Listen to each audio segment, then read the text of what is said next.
Alhamdulillahilladzi tawadha'a kullu syai'in li'azamatihi wa dhalla kullu syai'in li'izzatihi wastalama kullu syai'in liqudratihi wassalatu wassalamu ala sayyidina Muhammadin alladzi azala bayanuhu kulla ibham wa ala alihi wa ashabihi salatu wa salaman daimaini ma damatil ayyam amma ba'du fa inna asdaqal hadithi kitabullah wa khairul hadi hadi Muhammadin sallallahu alaihi wasallam wa syarrul umuri muhdatsatuha wa kullu muhdatsatin bid'ah wa kullu bid'atin dhalalah. Segenap jamaah Majelis Taklim Hifdzul Amal, para ustaz, para hujjaj, hadirin sekalian, dan khususnya yang kita muliakan Abi Haji Nasruddin beserta keluarga besar, Ustaz Haji Ahmad Nasir, Ustaz Haji Matroji Alwi atau Bang Ajis, orang tua kita Bapak Haji Roy, hadirin sekalian yang dirahmati oleh Allah. Bersama-sama kita lanjutkan pengajian kitab Marah Tauhid Surat Al-Baqarah ayat 218 yang akan kita baca. Asbabun nuzulnya dibacakan di sini, dituliskan oleh Syekh Nawawi Banten di sini. Waruya anna Abdullah bin Jahshin qala, dan diriwayatkan bahwa sungguhnya Abdullah bin Jahash qala berkata, Abdullah bin Jahash, ya Rasulullah, wahai utusan Allah, hab annahu la iqaba lana, yakinkanlah bahwasannya la iqaba lana, la iqaba alaina, tidak akan ada siksaan atas kami fima fa'alna, dalam sesuatu yang telah kami lakukan. Fahal natma'u minhu ajran wa thawaban, maka apakah kami boleh berharap minhu dari Allah ajran wa thawaban, ganjaran dan juga balasan. Fanazalat hadhil ayatu, maka turunlah apa hadhil ayatu, ayat berikut ini, innal ladina amanu wal ladina hajaru wa jahadu. Ayat 218 ini asbabun nuzulnya ini turunnya berturut-turut dengan ayat sebelumnya. Ini ayat 217 yang kemarin pernah kita bahas. 217 ada satu peristiwa yang disebut sebagai Sariyah. Sariyah adalah peperangan Rasulullah tidak ikut perang. Jadi hanya sahabat yang Rasulullah utus untuk mengepung atau untuk melawan orang-orang kafir. Dipimpin waktu itu oleh Abdullah bin Jahash yang masih misanannya Rasulullah SAW. Disuruh untuk mengepung atau menjegat kafilah dagang yang dipimpin oleh Ammar bin Hadrami, oleh seorang kafir namanya Ammar bin Hadrami. Ini peristiwa ini kemudian dijadikan sebagai satu bahan untuk menggoreng. Kan sekarang isu digoreng ya, digoreng aja pokoknya, padahal minyaknya minyak kita. Digoreng aja isunya supaya viral bahwasannya peristiwa ini, peristiwa penyerangan orang-orang Madinah terhadap kafilah yang dipimpin oleh Ammar bin Hadrami ini terjadi di bulan haram. Digoreng bahwa Muhammad udah menghalalkan bulan haram. Orang tua kita dulu nggak pernah yang namanya bulan haram, bulan Rajab nggak pernah yang namanya perang. Ini udah dihalalkan oleh Muhammad. Ini diviralkan.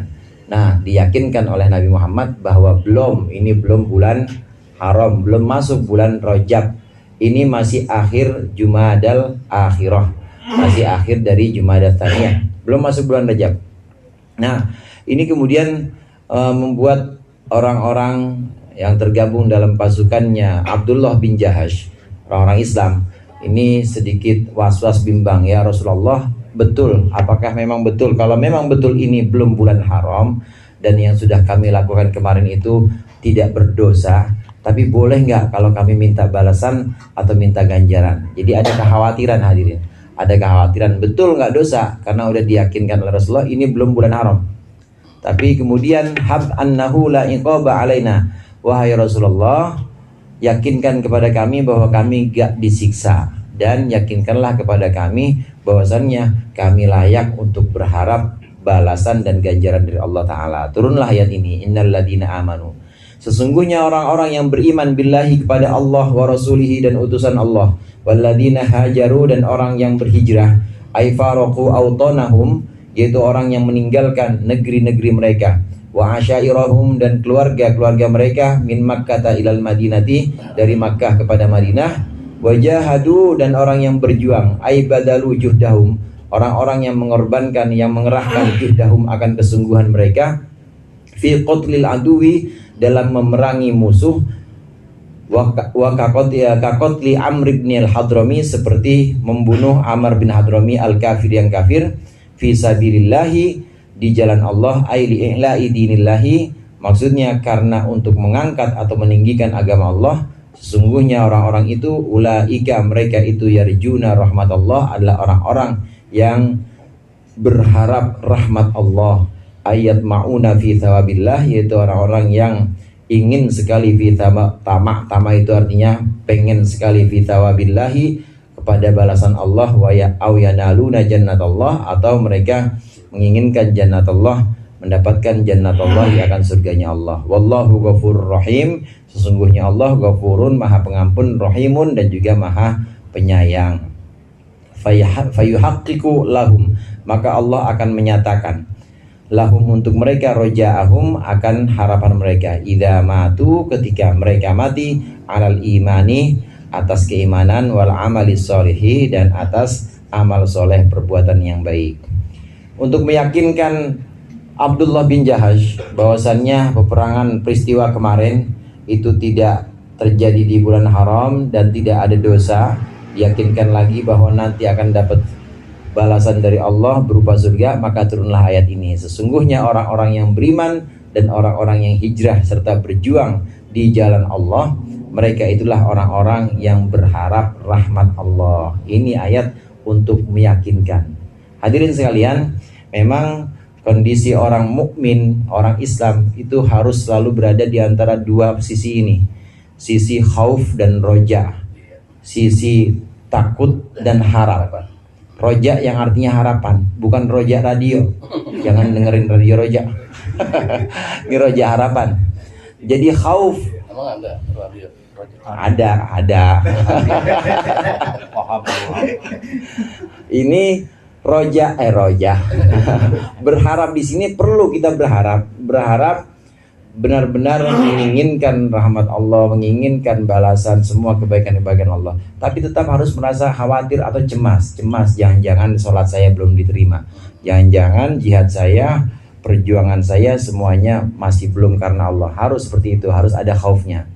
Tapi juga tetap harus ada harapan kepada Allah, nggak boleh putus asa.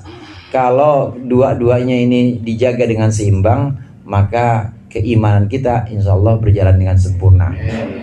Nggak boleh berat sebelah, nggak boleh terlalu kita terlalu takut kepada Allah, akhirnya jadi kelompok Jabariyah.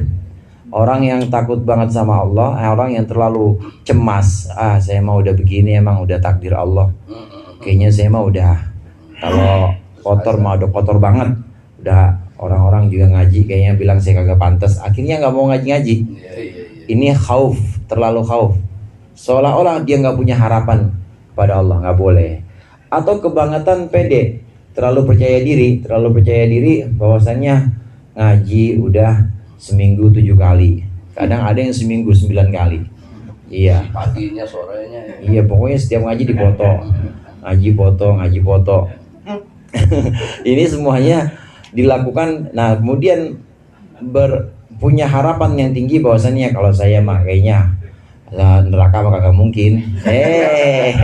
Nggak boleh juga, nggak boleh. Kalau surga mah kayaknya udah pasti nggak boleh. Ini orang Islam harus selalu berada di antara dua ini, khauf dan roja. Ini untuk meyakinkan. Bisa diambil kata-kata yarjuna rahmatullah karena sigotnya sigot fi'il mudhari, yarju, roja, yarju, yarjuani, yarjuna. Belajar tasrif. Iya. Yarju, yarjuani, yarjuna. Itu berharap. Fi'il mudhari itu punya makna tajaddud wal istimrar. Tajaddud itu artinya jadid, diperbaharui. Istimrar itu terus menerus. Orang beriman ini senantiasa berharap.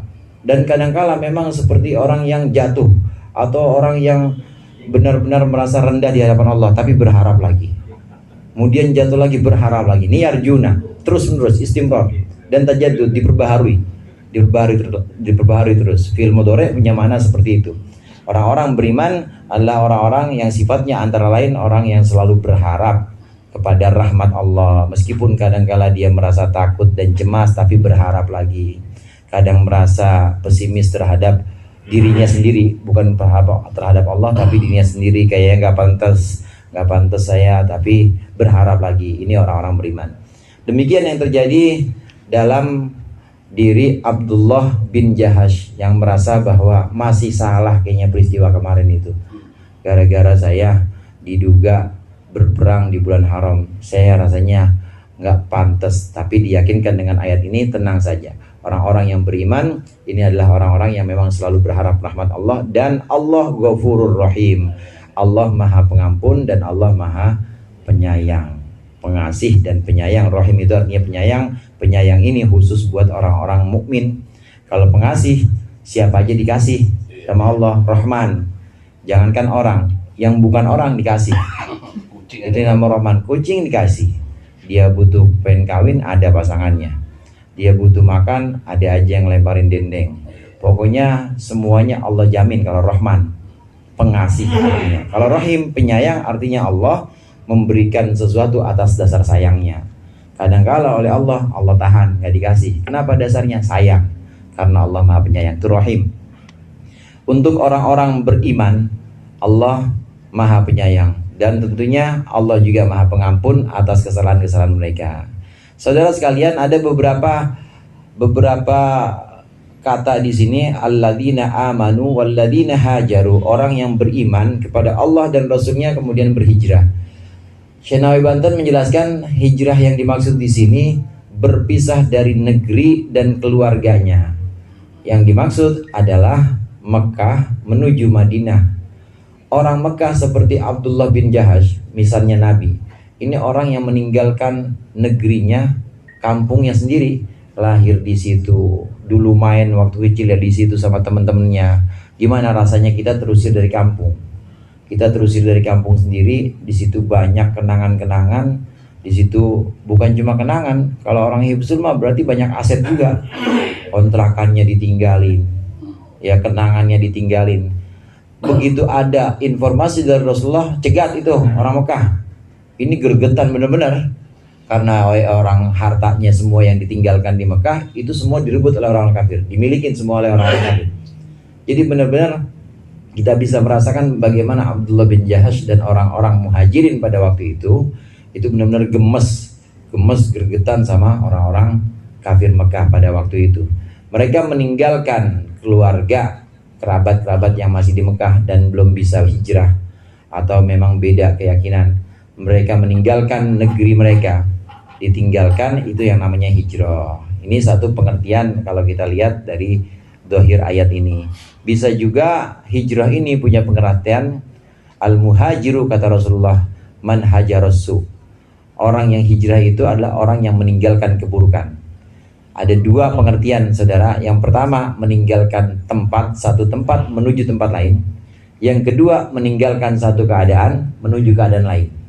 Keadaan apa itu? Tentunya keadaan yang lebih baik. Kalau dulunya dia masih suka begajulan, kemudian keadaan begajulan itu dia tinggalkan, say goodbye, bye-bye, itu misalnya goodbye, saya udah enggak ya, udah saya sekarang mau ngaji. Namanya hijrah juga. Meninggalkan satu keadaan menuju keadaan yang lebih baik, namanya hijrah. Ini hijrah adalah orang-orang yang meninggalkan keburukan. Ini pengertian kedua. Nah, ayat ini punya pengertian yang pertama, yaitu orang-orang muhajirin yang meninggalkan Mekah menuju Madinah. Berjuang. Syekh Nawawi Banten mengartikan di sini berjuang fi kakotli Amr bin al-Hadrami al-Kafiri, seperti membunuh Amr bin Hadrami. Peristiwa yang kemarin kita bahas itu kan akhirnya Amr bin Hadrami terbunuh juga oleh Abdullah bin Jahash, terbunuh oleh kelompok Islam. Ini orang kafir nih, ditekankan oleh Syekh Nawawi Banten al-Kafiri. Jadi berperang melawan orang kafir, benar-benar orang kafir. Karena orang yang disebut sebagai syahid hanya orang yang berperang di medan peperangan melawan orang kafir yang benar-benar akidahnya lain dengan kita. Seperti orang Mekah ini kan memang akidahnya akidah syirik, akidahnya akidah menyembah Tuhan-Tuhan yang banyak. Ini kan kafir benar. Nah, ini yang disebut sebagai syahid dan peperangan yang sesungguhnya. Kalau sesama Islam bukan syahid, saudara, sangit. Sangit jadinya, ya, sama-sama orang Islam perang. Ini namanya bukan syahid, itu justru mati percuma. Walaupun memang niat orang ya cuma dia dan Allah yang tahu. Tapi hendaknya ini dihindari peperangan dengan sesama orang Islam. Dulu kalau mau, Allah yarham Ki Abdurrahman Wahid Gus Dur, itu kalau mau ya habis itu, orang udah puluhan ribu dari Jawa Tengah, Jawa Timur datang. Kalau Gus Dur mau mempertahankan pada waktu itu, habis Indonesia. Tapi kata Gus Dur, Sayang. mana ada jabatan yang harus dikorbankan dengan pertumpahan darah. Nggak ada jabatan tinggi kayak apa tuh, semuanya nggak ada yang perlu dikorbankan dengan pertumpahan darah. Lebih mulia manusia dibanding jabatan. Akhirnya Gus Dur lengser, ngalah itu, karena memang Islam sama Islam, dan bukan suatu yang harus dipertahankan yang nama jabatan. Justru dengan bersikap seperti itu, Gus Dur lebih mulia, makin mulia, namanya harum sampai sekarang. Ini peperangan melawan orang-orang yang sama-sama Islam, bukan jihad namanya itu, dan bukan yang mati juga bukan syahid namanya, tapi sangit. Jadi mati sangit. Orang yang berjuang di jalan Allah, berperang melawan orang-orang kafir, ini yang disebut sebagai syahidun fit dunya wal akhirah, dan juga syahidud dunya dan syahidul akhirah, syahidud dunya wal akhirah. Syahid itu ada 3 macam, saudara. Ada syahid dunia akhirat, ada syahid dunia aja, ada syahid akhirat aja. Kalau syahid, pokoknya syaratnya syahid itu harus orang Islam. Orang Islam. Kalau bukan orang Islam, ya bukan syahid, bukan. Syahid lagi. Ya, kalau kita mau kasih penghargaan yang namanya pahlawan. Pahlawan tuh orang yang punya pahala maksudnya. Ya pahala dari pemerintah kan ada ininya. Ya, ada penghargaannya. Kalau bukan orang Islam, sebutannya ya pahlawan aja, bukan syahid. Tapi kalau syahid ini pasti harus orang Islam. Meninggal melawan orang kafir. Ini ada syahid yang disebut dengan syahid dunia wal akhirah, orang yang berperang melawan orang kafir dan matinya mati sebab peperangan, bukan mati sebab yang lain. Ada yang matinya sebab lain, perangnya udah rapi, ya udah 3 bulan, 4 bulan, dia kemudian mati, namanya bukan mati syahid. Walaupun itu sebabnya karena peperangan, tapi tidak secara langsung, tetap bukan syahid. Syahid dunia wal akhirah ini orang yang berperang melawan orang-orang kafir, niatnya karena Allah, bukan karena rampasan perang, bukan karena kebanggaan, bukan karena kebencian kepada musuhnya, bukan. Ini dunia wal akhirah, dan itu yang tahu cuma Allah dan Rasulnya. Karenanya syahid bimakna masyhud. Ini syahid ini punya makna masyhud, disaksikan oleh Allah dan Rasulnya, niatnya benar dan dia masuk surga. Yang kedua ada syahid dunia aja. Syahid dunia aja siapa? Orang Islam juga. Orang Islam melawan orang kafir juga, tapi niatnya bukan karena Allah, bukan meninggikan kalimat Allah atau agama Allah, tapi niatnya karena rampasan perang, atau niatnya karena dendam. Ada maksud selain Allah dan selain agama Allah. Itu termasuk syahid, tapi syahid dunia. Nanti Allah, tinggal ketetapannya nanti ada di Allah.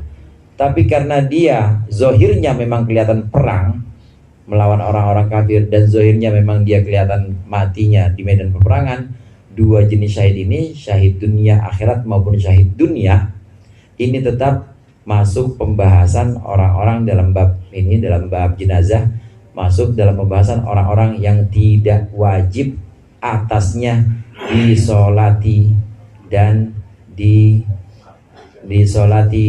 dimandikan, nggak wajib. Kalau dikafani bagaimana? Kalau mau dikafani jangan dibuka itunya, pakaiannya ketika dia perang. Disolati jangan, haram. Nggak boleh orang mati syahid, mau itu syahidnya dunia, kan hati orang nggak ada yang tahu. Ada yang tahu dia berperang karena apa, tapi kelihatannya memang dia zohirnya mati di medan perangan, tetap haram disolati, haram juga dimandikan. Udah nggak usah dimandikan. Kalau memang pengen pakai kafan itu lantaran ada auratnya yang tersingkap biasanya. Kalau ada auratnya tersingkap, karena wajib nutup aurat itu. Ketika jenazah mau dimasukkan ke lubang kubur itu wajib tertutup semua auratnya. Ini kalau ada yang terkoyak karena peperangan, ya boleh tambahin kafan, tapi jangan diganti baju itunya. Jangan disolatin juga.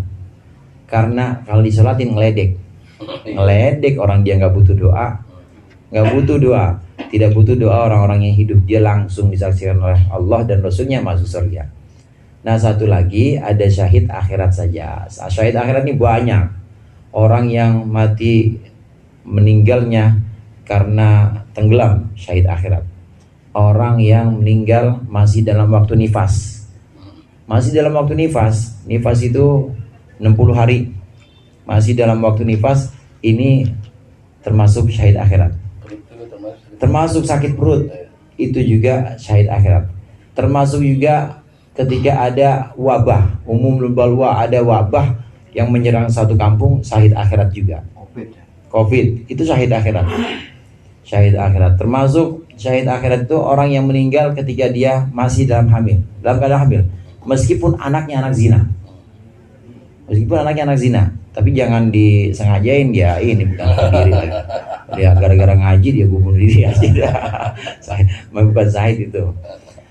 Itu termasuk syahid akhirat. Syahid akhirat itu banyak, sangat banyak. Hanya saja syahid akhirat ini orang-orang atau jenazah-jenazah yang tetap wajib diperlakukan 4 perkara, yaitu tetap dia wajib dimandikan, dikafankan, disolati, dikuburkan, itu wajib 4 itu. Ini bedanya syahid akhirat. Syahid akhirat itu sangat banyak. Bahkan orang yang mati gara-gara kangen, syahid akhirat. Kangen saudara, nggak bisa ketemu sama ininya, sama pujaan hatinya. Sebenarnya sih bisa, tapi karena dia sangat menjaga harga dirinya sebagai seorang Islam, belum halal, enggak sih di sini akhirnya mati gara-gara apa tuh bang? Dia gara-gara kangen. Itu syahid akhirat tuh. Iya.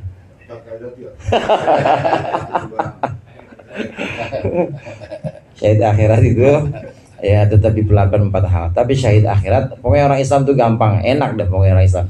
Syahid akhirat itu termasuk makna syahid yang sesungguhnya, yaitu yang nanti Allah dan Rasulnya menyaksikan. Syahidah itu artinya bersaksi.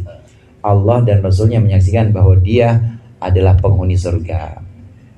Syekh Banten di sini menyebutkan al-kafiri, karena yang dimaksud di sini yang punya hak yang sedemikian mulia atau keutamaan ini adalah orang-orang yang berperang melawan orang kafir.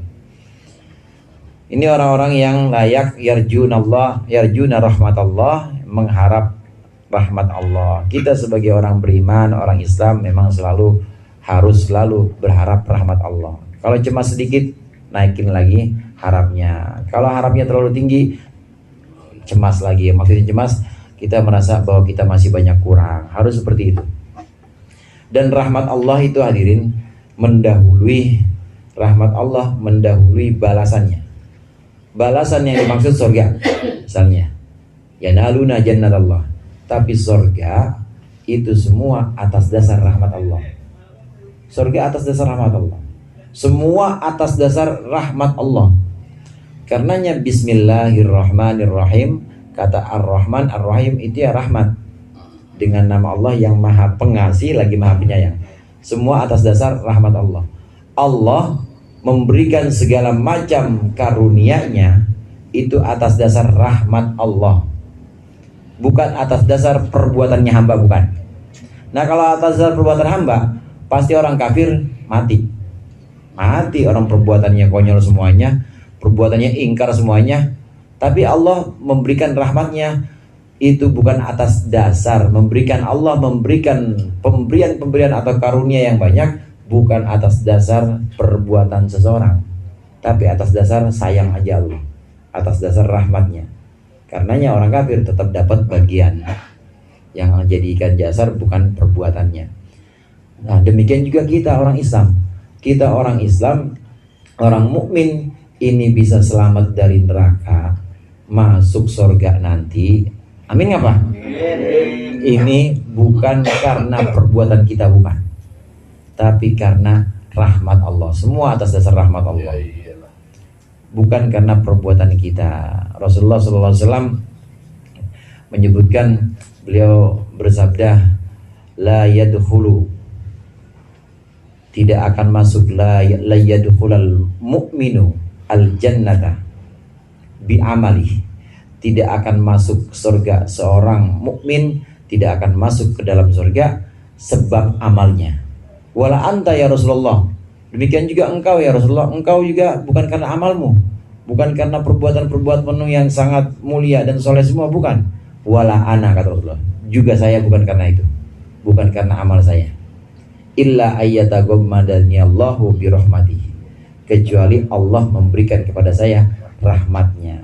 Jadi surga itu lantaran rahmat Allah, bukan rahmat lantaran ngaji kita, bukan. Surga itu bukan karena sholat kita, bukan karena puasa kita, tapi semua karena rahmat Allah.